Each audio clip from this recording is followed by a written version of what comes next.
As we go about our lives, we operate in two circles. The first is our circle of concern. These are things that we care about, or may even affect us, but over which we have little or no control. The second is our circle of influence. These are things which we can control or influence. When people are reactive, they focus on the outer circle. They spend time and energy on things that they really can do nothing about. As a result, their circle of influence shrinks. When people are proactive, they focus on their inner circle of influence, where their efforts will make a positive difference in relationships and results. As a result, their circle of influence grows. Listen as Stephen shares an experience where one man increased his effectiveness by focusing on his inner circle of influence. This principle worked powerfully for one executive.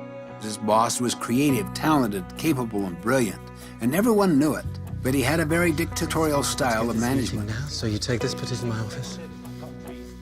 But with Insight Plus, we plan to add 8 new features. No. Adding, no. Reducing. Take a seat. The net effect was that he alienated almost the entire executive team surrounding him. It's vital that we push a simpler device. But one of the executives was proactive. He took the initiative, he anticipated, he empathized. Health maintenance. This man focused on his own circle of influence. He reversed my strategy right in front of my team. He did the same on Claire's meeting last Friday. That's it.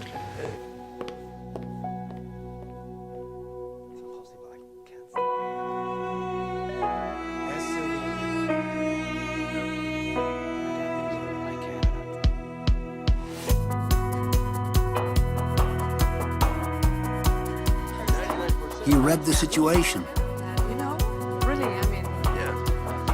He was not blind to the president's weaknesses, but instead of criticizing them, he would compensate for them.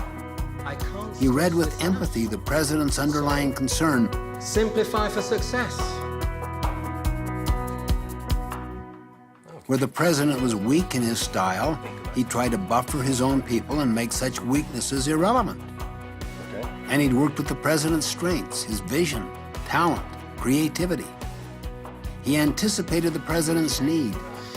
Guys, I really need those reports for the meeting at 3 o'clock. So when he presented information, he also gave his analysis and his recommendations based on that analysis. So my idea was...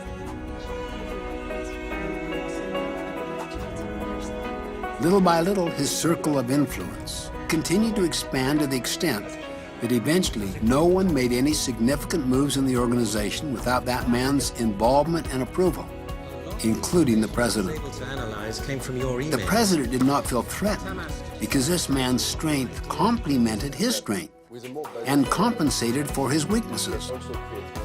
So he had the strength of two people, a complementary team.